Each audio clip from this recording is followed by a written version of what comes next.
हम लोग संसाधन के बारे में पढ़ रहे थे, ठीक है। और संसाधन के बारे में बताएं संसाधन क्या है और संसाधन किसे कहते हैं। आपका 10th क्लास का ज्योग्राफी का फर्स्ट चैप्टर था और पूरे संसाधन को 5 मिनट में रिकॉल कर रहे हैं, ठीक है। ध्यान सुनिएगा, संसाधन के बारे में 5 मिनट में रिकॉल कर दे रहे हैं। आपका जो नया चैप्टर है जो स्टार्ट हुआ ज्योग्राफी में फर्स्ट चैप्टर संसाधन एवं इसके उपयोग। संसाधन किसे कहते हैं? देखो गांव में लोग होता है जनरली कहता नहीं है ए भाई काफी जाएंगे मतलब कौन साधन बा नहीं, लेकिन उसके पास कोई और साधन मिल जाए ना, साइकिल मोटरसाइकिल कार मिल जाए तो उसके लिए क्या बन जाएगा? साधन बन जाएगा। अब वही साधन क्या कहलाएगा? संसाधन कहलाएगा। यहाँ तक कुछ दिक्कत। अब देखिए संसाधन तो समझ में आ गया। अब इसका अच्छा डिफिनेशन कैसे दे सकते हैं? हमारे पर्यावरण में उपस्थित या हमारे आसपास उपस्थित वे सभी चीजें, हमारे आसपास उपस्थित वे सभी चीजें जिसकी जो मनुष्य अपनी आवश्यकता के अनुसार जो क्या करता है, मनुष्य अपनी आवश्यकता के अनुसार उपयोग करता है, वही तो संसाधन कहलाता है। कोई दिक्कत यहाँ तक नहीं। अब देखिए संसाधन को 2 भागों में कैटेगराइज किया गया है। कितने भाग में बांटा गया है? देखो संसाधन को 2 भाग में बांटा गया। पहला कौन संसाधन? पहला प्राकृतिक संसाधन, दूसरा कौन है? मानव निर्मित संसाधन। अब देखो प्राकृतिक संसाधन यानी वैसा संसाधन जिसको प्रकृति ने बनाया है, वैसा संसाधन जिसको प्रकृति ने बनाया है उसे हम प्राकृतिक संसाधन कहेंगे, ठीक है। जैसे आपको बताए थे भगवान का एक ट्रिक दिए थे ना, भगवान, ठीक है। व से भूमि, व से भूमि, ग से गगन, व से वायु, अन्न से नील, हम बनी प्रकृति ने बनाया है, जो ईश्वर और भगवान ने बनाया है, ठीक है। वैसा संसाधन जिसको प्रकृति ने बनाया है उसे हम प्राकृतिक संसाधन कहेंगे, ठीक है। जिसको भगवान ने बनाया उसे प्राकृतिक संसाधन कहेंगे। क्या पानी की भूमि तो हम बनी, तू बनी बड़ा, भगवान ने बनाया है। गगन कौन बनाया? भगवान ने बनाया। नील वायु कौन बनाया? भगवान ने। नील कौन बनाया? भगवान ने बनाया। पानी जल। तो ऐसा संसाधन जिसको भगवान ने बनाया है, जिसको प्रकृति ने बनाया, प्रकृति ने दिया है, उसे हम प्राकृतिक संसाधन कहेंगे। यहाँ तक कोई दिक्कत? अब देखिए मानव निर्मित, मानव दूसरा क्या है? मानव निर्मित। मानव मैंने मानव के द्वारा निर्मित होना, निर्माण करना, अब निर्माण करना। संसाधन मानव निर्मित संसाधन यानी वैसा संसाधन जिसको मानव ने बनाया है, जिसको मानव द्वारा बनाया गया उसे ही तो मानव निर्मित संसाधन कहेंगे। जैसे मार्कर हो गया, घड़ी हो गया, पंखा हो गया। आपके आसपास देखिए ना, बेंच हो गया, टेबल हो गया, बोर्ड हो गया, कुर्सी हो गया, नहीं है ये जो गेट हो गया, दरवाजा हो गया, इस सारा चीज किसने बनाया है? मानव, जो मानव द्वारा निर्माण किया गया। जरूर बुद्धि और विवेक ने ऊपर मान दिया, लेकिन बनाया किसने? मानव निर्माण किया, उसे हम कौन? मानव निर्मित संसाधन कहेंगे। यहाँ तक कोई दिक्कत? अब देखिए उत्पत्ति के आधार पर संसाधन को 2 भाग में बांटा गया है। एक वो जैविक जैव संसाधन, एक अजैव संसाधन। जैव संसाधन किसे कहते हैं? वैसा संसाधन जो जिंदा है, जिसमें जान है, जो जीवित है, उसे जैविक संसाधन कहेंगे। आप देखिए अजैविक संसाधन वैसा संसाधन जिसमें जो जिंदा नहीं है, जो जीवित नहीं है, जिसमें जान नहीं है, उसे अजैविक संसाधन कहेंगे। और देखिए और फिर अब उपयोगिता के आधार पर संसाधन को 2 भाग में बांटा गया है। किसके आधार पर? उपयोगिता के आधार पर। किसके आधार पर? उपयोगिता के आधार पर। कौन कौन? एक नवीकरणीय, एक अनवीकरणीय। तो देखिए नवीकरणीय संसाधन कौन होता है भाई? वैसा संसाधन जिसका उपयोग एक बार करने के बाद फिर से बार बार किया जा सके, वैसा संसाधन जिसका उपयोग भाई वैसा संसाधन जो उपयोग एक बार कर पहला बार बार उपयोग कर सकता है, वो कौन संसाधन हो जाएगा? नवीकरणीय संसाधन। अब देखिए जैसे सौर ऊर्जा, पवन ऊर्जा, यानी सौर ऊर्जा सूर्य के प्रकाश देखा बार बार यूज कर ना, पवन ऊर्जा हवा बार बार यूज करते हैं, कभी खत्म होगा? नहीं होगा। अब देखिए अनवीकरणीय संसाधन यानी वैसा संसाधन जिसका उपयोग एक बार करने के बाद फिर से दोबारा उपयोग नहीं किया जा सके, उसे अनवीकरणीय संसाधन कहेंगे।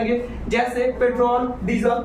मान लो पेट्रोल हो रहा है तो वही पेट्रोल हो रहा है और पेट्रोल निकल जा, एक बार खत्म हो फिर से दोबारा यूज नहीं कर सकते हैं। डीजल एक बार खत्म हो गया फिर दोबारा यूज नहीं कर सकते हैं। इसको कोयला भी है, एक बार खत्म हो जाने के बाद एक बार जलने के बाद दोबारा यूज में नहीं लाया जा सकता है, उसे अनवीकरणीय संसाधन पाएंगे। और इसको बनने में लाखों करोड़ वर्ष लग जाता है। यहाँ तक कोई दिक्कत नहीं है। और देखिए स्वामित्व के आधार पर संसाधनों को 4 भागों में बांटा गया है। का आधार मालिकाना हक यानी स्वामित्व के आधार पर संसाधनों को कितने भागों में बांटा गया? 4। पहला व्यक्तिगत संसाधन, दूसरा सामुदायिक संसाधन, तीसरा राष्ट्रीय संसाधन, चौथा अंतरराष्ट्रीय संसाधन। ये तक दिक्कत बाबू नहीं क्या? देखो व्यक्तिगत संसाधन वैसा संसाधन जिसपे किसी खास व्यक्ति विशेष का अधिकार हो। मान लो भाई मार्कर बातें पर हमरे अधिकार बा, भाई घड़ी बातें कर हमरे अधिकार बा, हमारा मोटरसाइकिल बा तो अधिकार क्या बा? मोटरसाइकिल है, कार है, जो भी चीज है उस पर अधिकार किसका है? किसी खास व्यक्ति या विशेष का अधिकार है, उसे कौन संसाधन कहेंगे? व्यक्तिगत संसाधन कहेंगे। अब देखिए सामुदायिक संसाधन वैसा संसाधन जिसपे किसी खास वैसे संसाधन जिसपे किसी समूह या समुदाय का क्या हो? अधिकार हो, उसे सामुदायिक संसाधन कहेंगे। जैसे शमशान घाट, कब्रिस्तान, वहाँ पे कोई मरता है तो कहिएगा ना हमारे घर के लोग जाइए, अकेला ना, पूरे समूह या समुदाय में जितने भी लोग हैं, मंदिर मस्जिद जितने भी लोग हैं वहाँ उसमें जाएंगे लोग, ठीक है। उस समूह का, पूरे समूह का है, उसे सामुदायिक संसाधन कहेंगे। अब देखिए राष्ट्रीय संसाधन वैसा संसाधन जिसमें किसी खास व्यक्ति विशेष का अधिकार ना हो, पर किसी समूह से या समुदाय का अधिकार ना हो, केवल राष्ट्र यानी देश का अधिकार हो, उसे हम कौन संसाधन कहेंगे? राष्ट्रीय संसाधन कहेंगे। यानी राष्ट्र में कौन सी होला? देश है। राष्ट्रीय संसाधन देश का संसाधन, वैसा संसाधन जिसमें किसी खास व्यक्ति विशेष का अधिकार ना होगा, किसी समूह या समूह का अधिकार ना होगा, केवल देश का अधिकार हो, उसे राष्ट्रीय संसाधन कहेंगे। जैसे देखो स्टेशन हो गए, सरकारी स्कूल हो गए, सरकारी कॉलेज हो गए, तो पूरे राष्ट्र का, पूरे देश का अधिकार है, कोई दिक्कत। और देखो अंतर्राष्ट्रीय संसाधन वैसा संसाधन जिसपे किसी खास व्यक्ति का अधिकार ना होकर, किसी समूह का अधिकार ना होकर, किसी राष्ट्र का अधिकार ना होकर, पूरे विश्व का अधिकार हो, उसे हम कौन कहेंगे? अंतर्राष्ट्रीय संसाधन कहेंगे। ओवरऑल आपका फर्स्ट चैप्टर का यही कहानी था, इतना बेसिक जान गए। अब नेक्स्ट वीडियो में देखेंगे इससे अच्छा ही। उम्मीद करता हूँ आपको ये अच्छा समझ में आया होगा। आप बढ़िया से पढ़िए, मेहनत से पढ़िए। देखिए टाइम नहीं है, जी जान लगा दीजिए। समझ में आ रहा? रियल बताना है, वीडियो क्या रियल बताना है, टाइम नहीं। अभी जो मस्ती कर रहा है ना, आप मस्ती करो, जब एक समय निकल जाए ना तो सारा मस्ती खत्म हो जाएगी, सब मस्ती सब भुला जाएगी। लेकिन अगर टाइम बात तो तुम नहीं पढ़ो, टाइम है तो पढ़ लीजिए, समय को चीजों को समझ लीजिए। एग्जाम में कितना बार 7 अगस्त को गलू, अगस्त कब तक? अगस्त, सितंबर, अक्टूबर, नवंबर, दिसंबर, 4 महीने में खत्म हो जाएगा पूरा आपका जीवन खत्म। 4 महीने बाद देखो क्या 40 चैप्टर एसएसटी में हुआ। देखो मैथ को ऐसे ही जोड़ लीजिए, कितना चैप्टर है, साइंस का जोड़ लीजिए, फिजिक्स, बायोलॉजी, केमिस्ट्री, सारा चीज जोड़ लीजिए।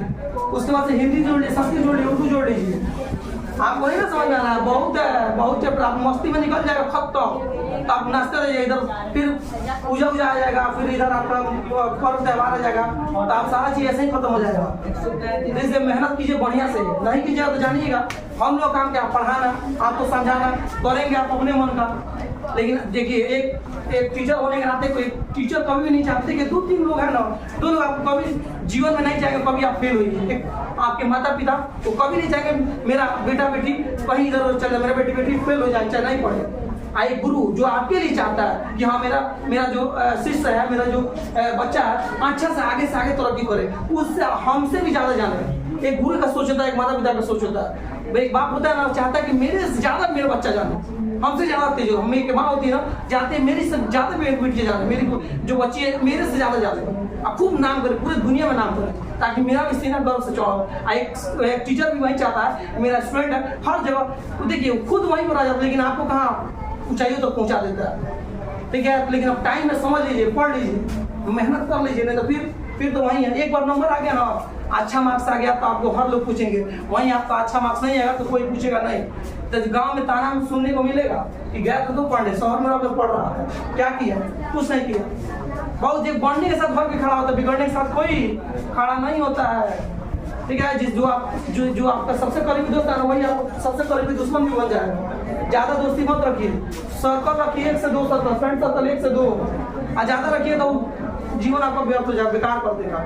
Wish you all the best, thank you. आप बढ़िया से पढ़िए फॉर योर बोर्ड एग्जाम, मेहनत कीजिए, ठीक है।